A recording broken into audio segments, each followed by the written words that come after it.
versículo 5. Salmos 42, versículo 5, diz assim: por que está abatido a minha alma? E por que te perturbas dentro de mim? Espera em Deus, pois ainda o louvarei. Ele é a minha salvação, e Ele é a salvação da minha face e o meu Deus. Amém? Hoje nós vamos falar sobre espera. Propósito na espera. Eu não sei você, mas eu particularmente não gosto muito de esperar. E essa é um atributo, uma característica que com o passar do tempo ela vem mirrando a cada dia mais, né? Devido ao corre-corre, devido às nossas muitas tarefas, devido aos nossos muitos afazeres, devido a tudo aquilo que a gente tem para desenvolver no dia a dia, nós queremos sempre estar correndo, parece que nós estamos sempre correndo contra o tempo. E às vezes nunca dá tempo de fazer aquilo que a gente planejou para fazer naquele dia, né? E o mundo já absorveu essa informação.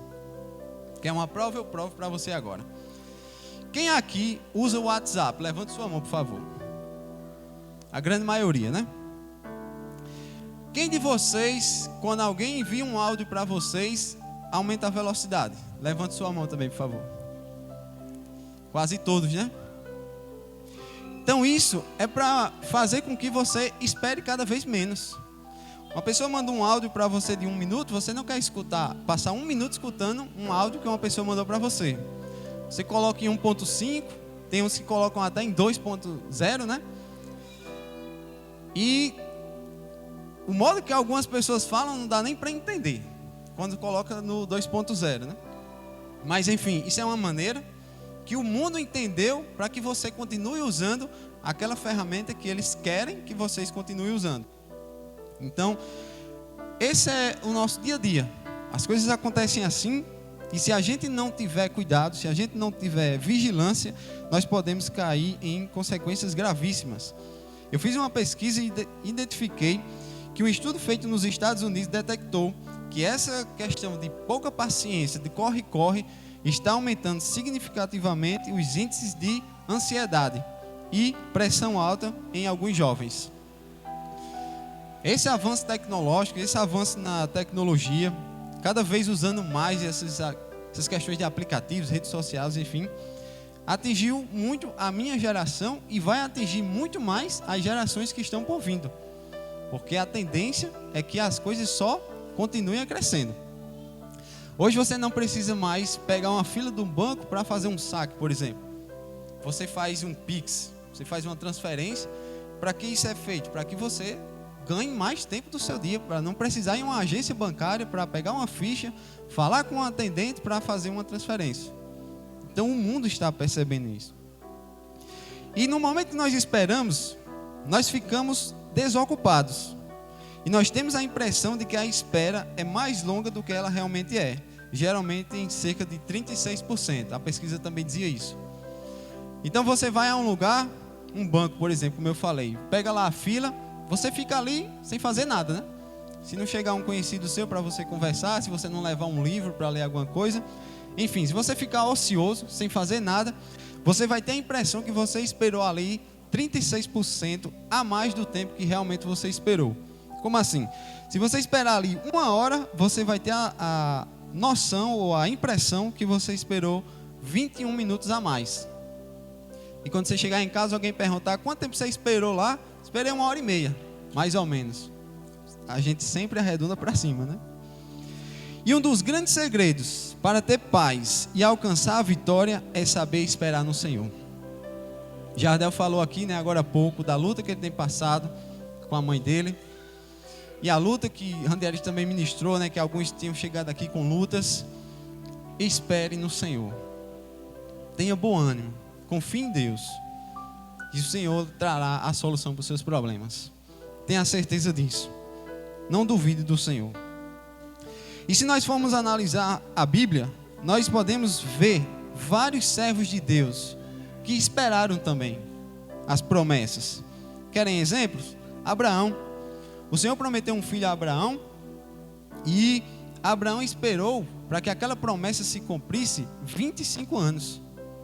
Abraão esperou 25 anos para que Isaac chegasse. Isaac também esperou 20 anos para que os filhos chegassem na vida deles. Davi esperou aproximadamente 15 anos para ser rei. Nós vamos falar um pouco de Davi depois. E José esperou aproximadamente 13 anos para ser governador no Egito. É importante nós identificarmos o objetivo, aquilo que a espera traz de benefício para as nossas vidas. Por exemplo, quando José foi vendido como escravo, ele foi compro por Potifar, né? E aí Potifar leva ele para a casa dele. Nós acabamos de ler isso esses dias, né? Na leitura bíblica, quem está acompanhando. E lá na casa de Potifar, o que é que José aprende a fazer? A governar aquela casa. Potifar confiava tanto nele que ele não sabia nem o pão que ia à mesa dele, né? Como a Bíblia diz. Ele entregou tudo a José. José tomou conta de toda a casa dele, de todos os bens que ele tinha. E a Bíblia diz que porque o Senhor era com José, tudo fez prosperar naquele lugar. E aí, ele é acusado, né, de ter tentado abusar da mulher de Potifar. Potifar vai e lança ele no cárcere. O que é que ele vai fazer lá no cárcere também? Além de tomar de conta da prisão, ele vai fazer o quê? Interpretar sonhos. Ele está lá num belo dia, chega o copeiro Mô do faraó, e chega o padeiro Mô também, e quando passa um tempo eles têm um sonho. E José, a Bíblia diz que José viu que eles estavam angustiados no outro dia e perguntou por que era. Eles disseram: nós tivemos um sonho, mas ninguém consegue interpretar. José disse: então me diga. E ali ele vai e interpreta corretamente o sonho, tanto do padeiro quanto do copeiro, né? E aqui cabe uma reflexão. A gente vê todo o desfecho, né? A gente vê quando José sai daquela prisão e vai ser governador de fato, vai governar sobre todo o Egito. Ele vai ser o segundo homem mais poderoso do Egito. Mas antes, ele esperou, como a gente falou aqui, em torno de 13 anos. Mas essa espera promoveu nele um amadurecimento pessoal. Promoveu nele desenvolvimento de técnicas. Porque quando ele chega no palácio, o que é que ele faz? Primeiramente, ele interpreta o sonho de Faraó. Que ele tinha aprendido aonde? Lá na prisão. E depois disso ele vai fazer o quê? Governar todo o Egito. Que ele aprendeu aonde? Lá na casa de Potifar. Então, ser escravo não é muito bom, né? Ser preso também acredito que não.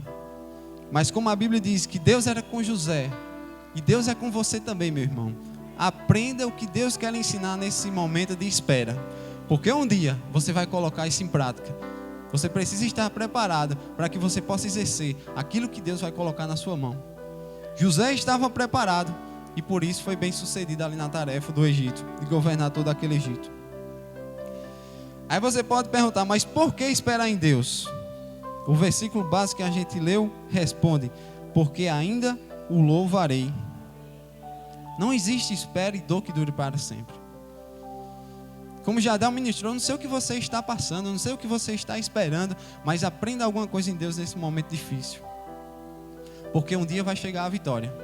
E quando a vitória chegar, se você souber usar esse tempo de espera, você vai sair desse processo uma pessoa melhor do que você entrou nele. Você vai sair desse processo um servo melhor do que você entrou nele. Tenho certeza disso.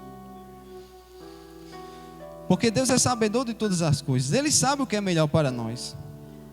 Como vocês sabem, eu sempre estudei para concurso.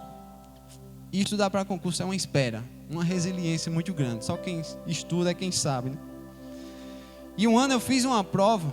Eu estudei um ano inteiro para o concurso da UFPE, Universidade Federal de Pernambuco. E esse concurso foi o concurso que eu mais me dediquei. Foi o concurso que eu mais investi dinheiro. Foi o concurso que eu mais abri mão de tempo com a minha família, com a minha mulher, já era casado, com meus amigos. E estudei tudo o que eu podia ali. Todo o meu tempo que eu podia dedicar a isso, eu dediquei. Investi dinheiro para me deslocar daqui para Caruaru fazer uma prova. Fiquei lá, estadia, alimentação. Eu gastei muito dinheiro nesse concurso. E quando saiu o resultado, eu não tinha sido aprovado. Foi a reprovação mais triste que eu já passei. Não só por mim. Paulo e Ana queriam muito também que eu passasse naquele concurso. mas não veio. Eu não consegui.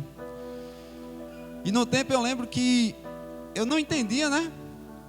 Mas a minha oração sempre foi: Senhor, o Senhor sabe que é isso que eu quero para a minha vida. Eu quero ser um servidor público.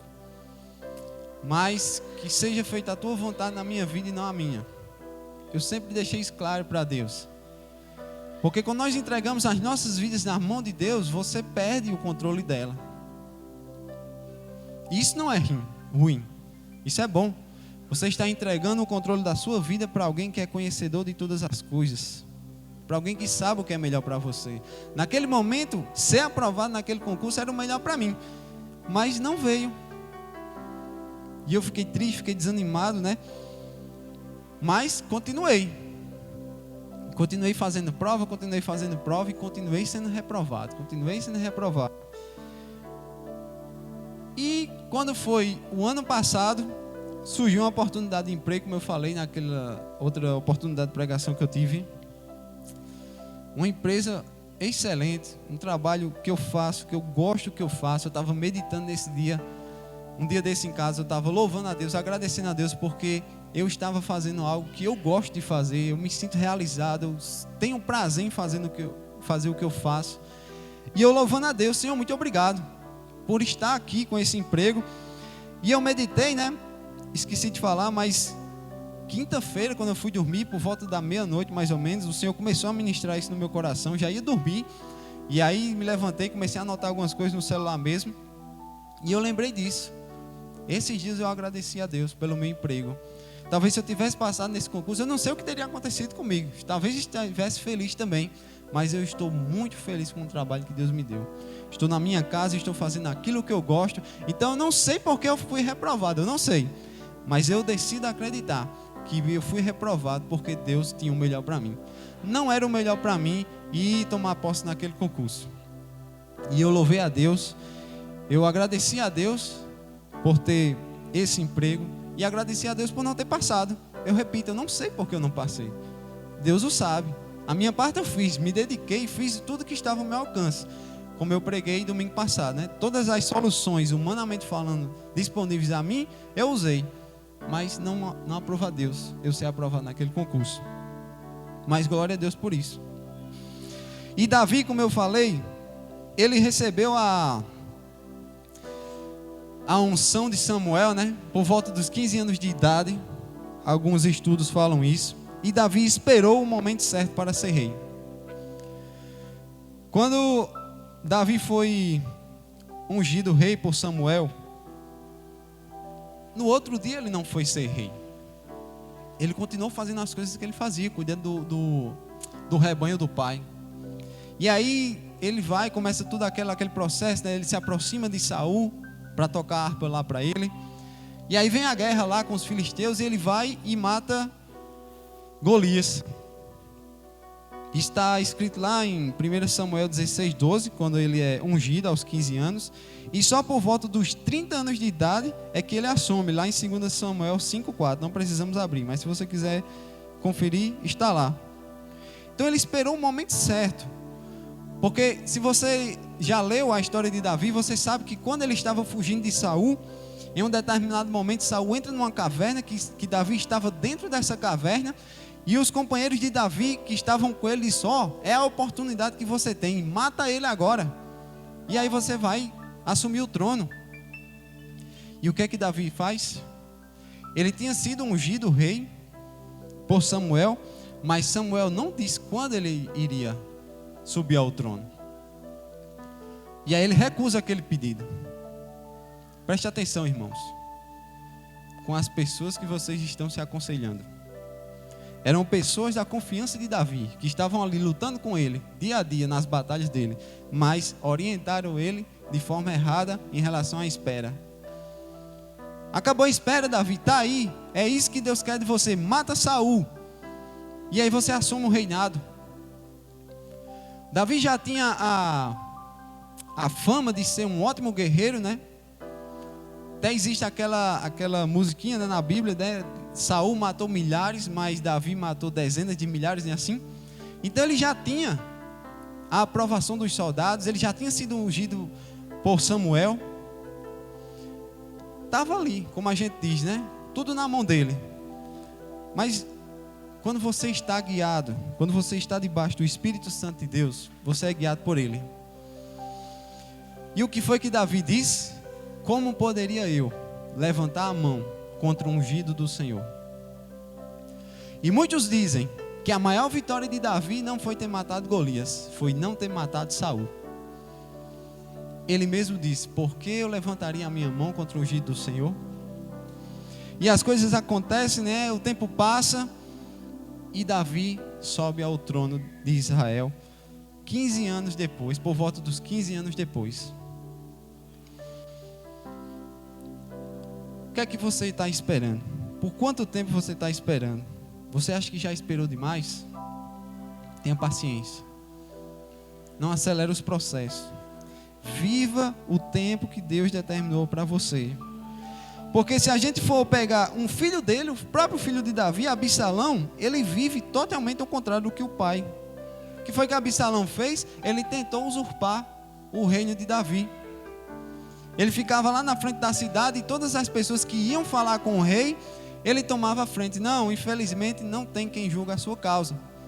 E ele ficou ali, ganhando a confiança do povo, ganhando a confiança de alguns soldados, até o ponto de ele mesmo se declarar rei lá em Hebrom. E aí ele volta para Jerusalém, Davi sabendo disso, sai de Jerusalém, e aí ele vai atacar o pai. Totalmente o contrário do que Davi fez. Davi não quis levantar a mão contra o ungido do Senhor. O filho quis, né? Tudo bem, aqui era uma consequência do pecado de Davi lá atrás, mas que outro filho fizesse, não ele, né? E ele vai atrás de Davi para roubar o trono, para matar o pai. E o que é que acontece? Ele é morto. Não era o tempo de Absalão ser rei, era o tempo de Absalão ser príncipe. Mas porque a fama subiu ao coração dele e à mente dele, né? Uma coisa é você ser príncipe, outra coisa é você ser rei. Ele quis usurpar o trono do pai, e a consequência disso, a consequência por não esperar o tempo certo, foi a morte. E aqui é uma morte física. Existem algumas pessoas que não esperam o tempo de Deus e eles morrem, não fisicamente, mas espiritualmente. Que isso não aconteça comigo nem com você, amém? Espere o tempo de Deus. Por mais que seja difícil, por mais que seja doloroso, por mais que seja uma tarefa enfadonha para você, humanamente falando, viva o processo. Porque como a gente fala, né, no meio cristão, quem não vive o processo não suporta o propósito. Absalão não viveu o processo de ser rei, então ele não viveu o propósito, ele morreu antes.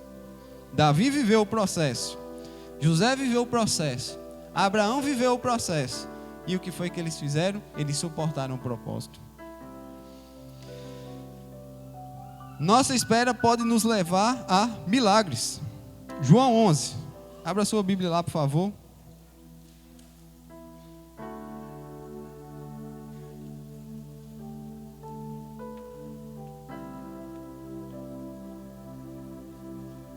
Livro de João, ou como dizem alguns, Evangelho de Jesus, segundo escreveu João. 11.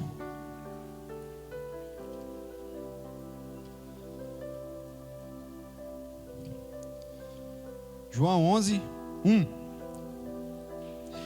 Aqui o texto vai falar sobre a morte de Lázaro. Acompanhem comigo. Havia um homem chamado Lázaro. Ele era de Betânia, do povoado de Marta e de sua irmã Maria.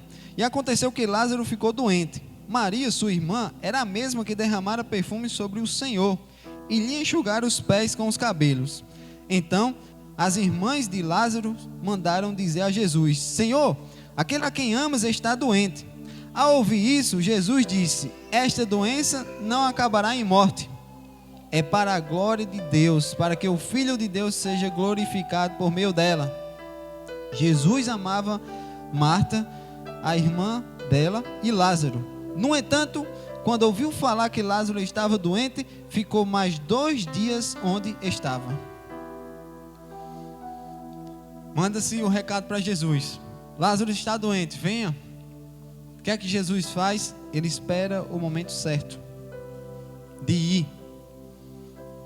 Humanamente falando, o que seria a atitude mais razoável de se fazer aqui? Ir lá o mais rápido possível, né?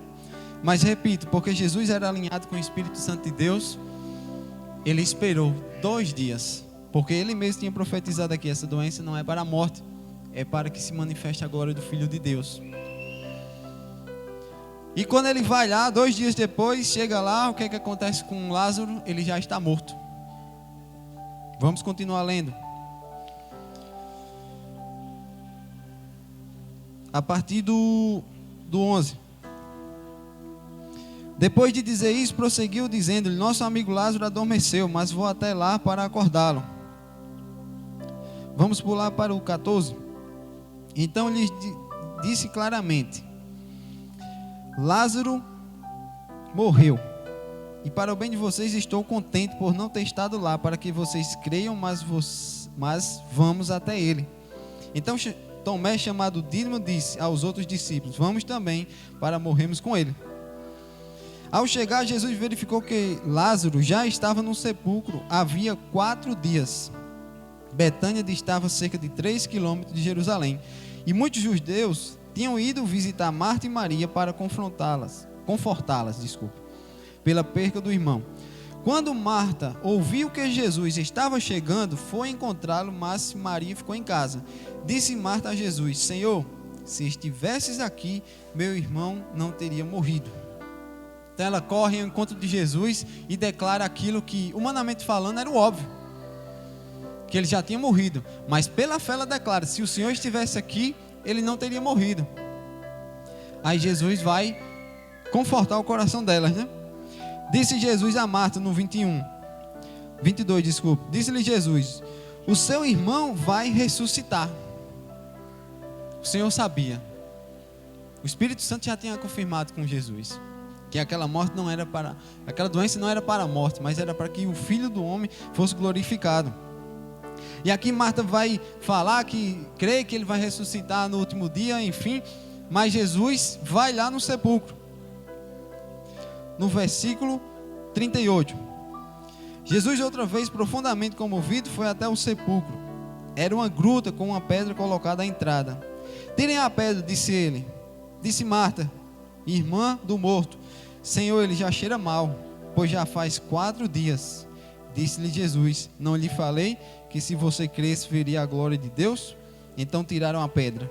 Jesus olhou para cima e disse: Pai, eu te agradeço porque me ouviste. Eu sei que sempre me ouves, mas disse isso por causa do povo que está aqui, que estava ali, para que creiam que tu me enviaste. Depois de dizer isso, Jesus bradou em alta voz: Lázaro, venha para fora. O morto saiu com as mãos e os pés envolvidos em faixas de linho e o rosto envolto num pano. A nossa espera pode nos fazer, nos levar a viver verdadeiros milagres. Jesus esperou o momento certo para sair de onde ele estava e ir lá onde estava Lázaro, para não viver algo ordinário, e sim algo extraordinário. Aquelas pessoas que estavam ali ficaram maravilhadas, a Bíblia diz, por ver aquilo, um homem morto há 4 dias, que já cheirava mal, ressuscitar. Porque tudo isso começou lá atrás, quando Jesus soube esperar o tempo certo e agir no tempo certo. E o que nós podemos fazer enquanto esperamos? Eu estou lendo um livro que o autor lá tem uma frase que ele diz assim: se esperar é o único jeito, encontre um analgésico para o tempo passar sem dor. O que nós podemos fazer enquanto esperamos é buscar a Deus. Abra lá em 1 Samuel, no capítulo 1.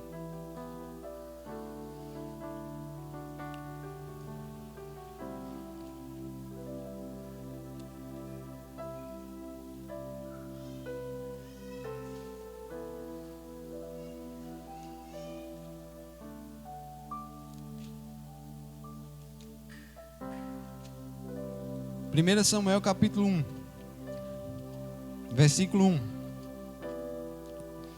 Fala assim: havia certo homem de Ramataim, Zufita, dos montes de Efraim, chamado Eucana, filho de Jeroão, neto de Eliú e bisneto de Tou, filho do Efraimita Zuf. ele tinha 2 mulheres, uma se chamava Ana e a outra Penina. Penina tinha filhos, Ana, porém, não tinha. Então aqui uma história muito conhecida por nós. Esse homem tinha 2 mulheres, Ana e Penina, e uma era estéril.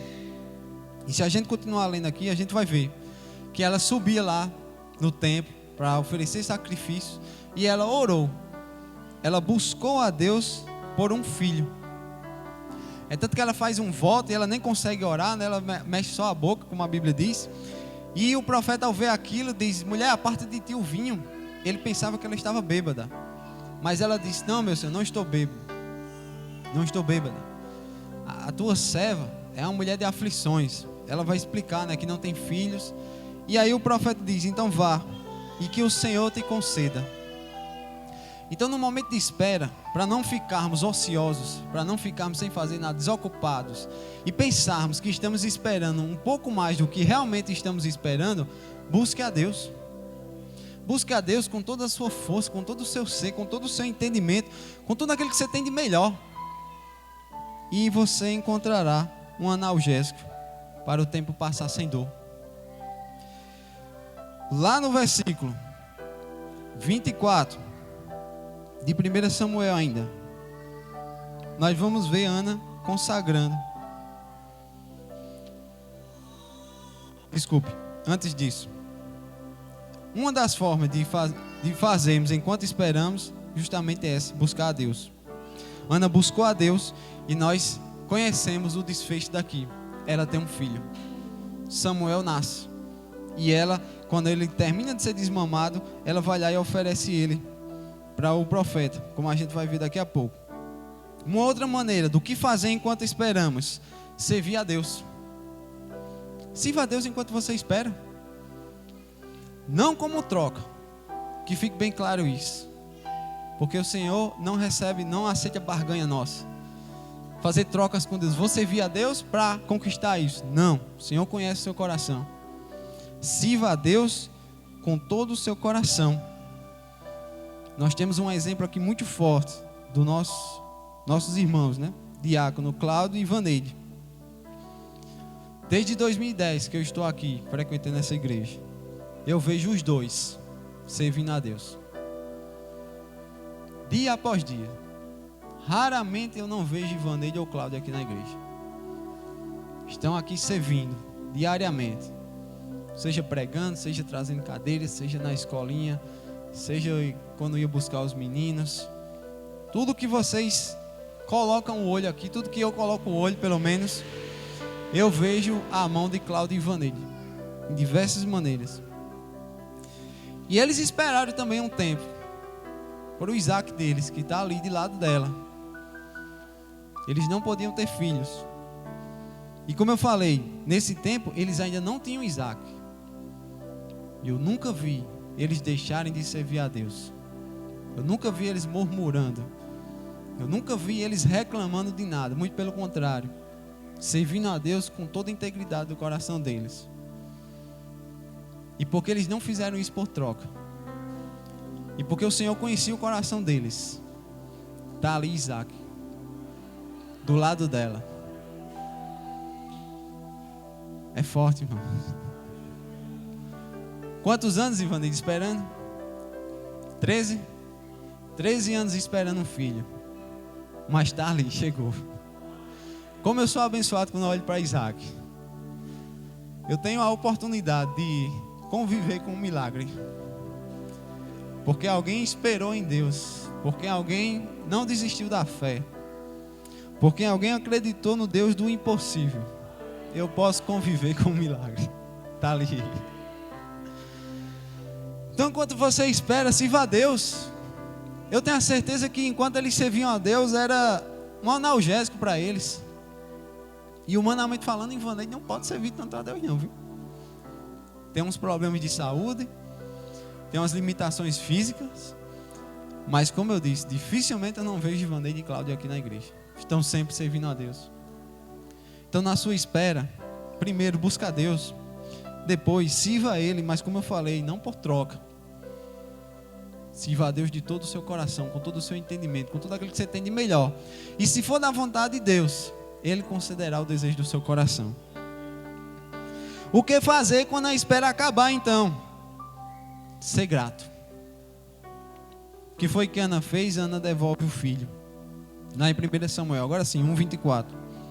Diz assim: depois de desmamá-lo, levou o menino ainda pequeno à casa do Senhor em Siló, com um novilho de 3 anos de idade, uma arroba de farinha e uma vasilha de couro cheia de vinho.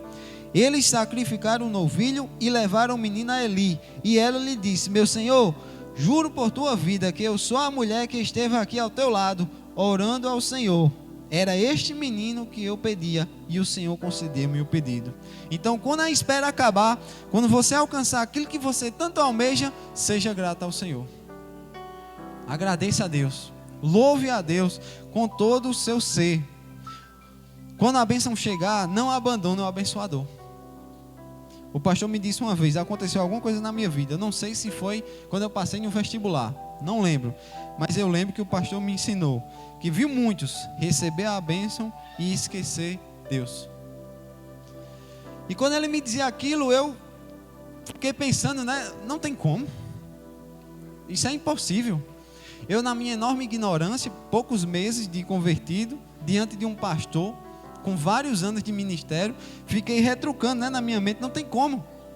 Como é que Deus lhe concede alguma coisa e você pega essa alguma coisa e se separa de Deus através dela? Mas quando eu vivi o que ele me disse, eu entendi. Eu tenho quase certeza, não sei se foi o vestibular, mas eu acho que foi, porque quando eu estava lá na faculdade, eu vi todo tipo de mazela que você imaginar. Tudo contrário à palavra de Deus, tudo contrário aos princípios de Deus, tudo aquilo que Deus nos ensina na palavra, eu vi sendo deturpado lá de uma forma absurda. E eu lembrei, eu disse, era isso que o pastor estava me dizendo. Porque eu tanto pedi para passar no vestibular, que se eu quisesse agora pegar essa bênção que Deus me deu e me afastar dele, eu faria isso. Então, quando você receber aquilo que você pede, que você espera a Deus, seja grato. E não abandone o seu Deus. Nós podemos ver isso na Bíblia, lá em Lucas 17.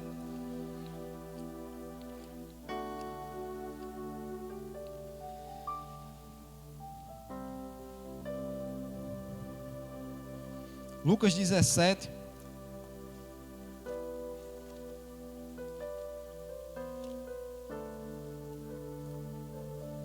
Lucas 17, 12 fala assim, a cura dos leprosos. 12.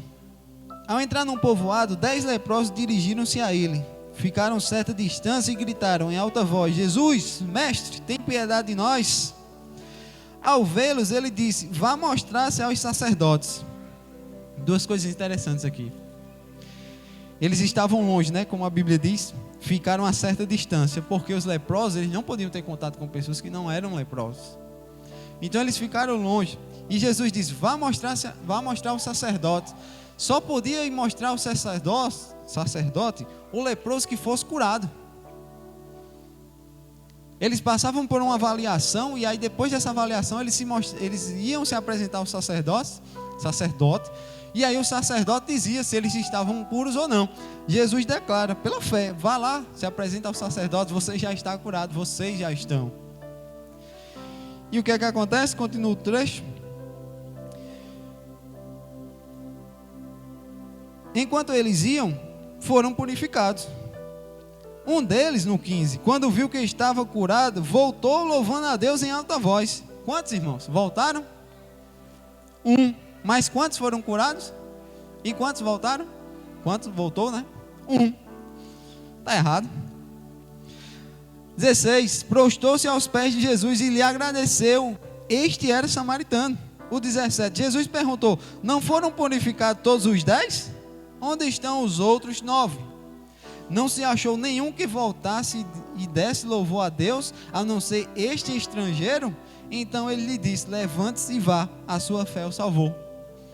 Então repito, quando você receber a sua bênção, quando você receber aquilo que você está esperando em Deus, a não sei quanto tempo, não abandone o seu Deus, porque foi Ele que lhe concedeu. Afinal de contas, você está pedindo a quem? Não é a Deus? Então, quando chegar, não ache que foi pela sua capacidade, não. Não ache que foi pelo seu mérito, não. Não ache que foi pelas suas forças, não. Quando chegar, louve a Deus, porque você está pedindo a Ele. Então é Ele que vai mandar, mas é no tempo dEle. Eu não sei quanto tempo você vai esperar. Eu não sei se 13 anos, como Ivaneide esperou. Eu não sei se 10, 5. Pode ser amanhã, não sei. Mas quando chegar, volte e agradeça a Deus pelo seu milagre. Amém? E para concluir, o Ministério de Louvor. A espera é um processo doloroso, porém necessário. Enquanto esperamos, amadurecemos e aprendemos a depender de Deus. Quando nós esperamos por alguma coisa, nós estamos dependendo daquilo. Quando você vai a um médico, por exemplo, é bom esperar 1, 2 horas ali fora? Não. Mas por que você está ali? Porque você depende do conhecimento daquele homem que estudou para lhe ajudar na sua vida de saúde. Você precisa que ele passe uma receita para você. Você precisa que ele lhe passe um remédio, seja lá o que for.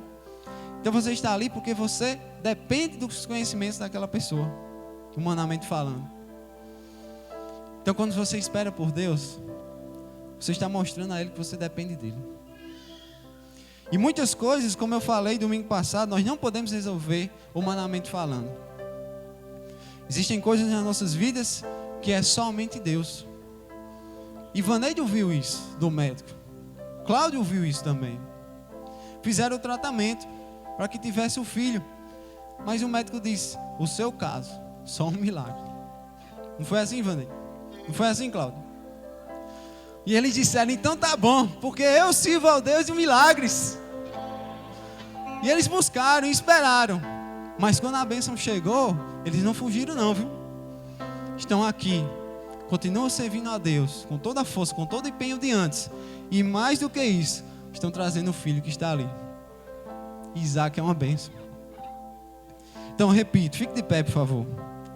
Eu não sei quanto tempo você vai esperar.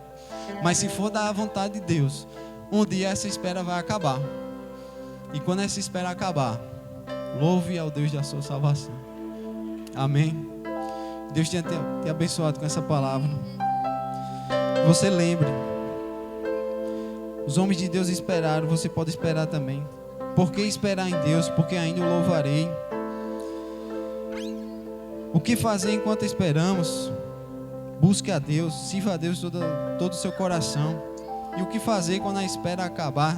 Seja grato, louve a Deus, reconheça que foi Ele e não foi você pela sua própria força. Amém?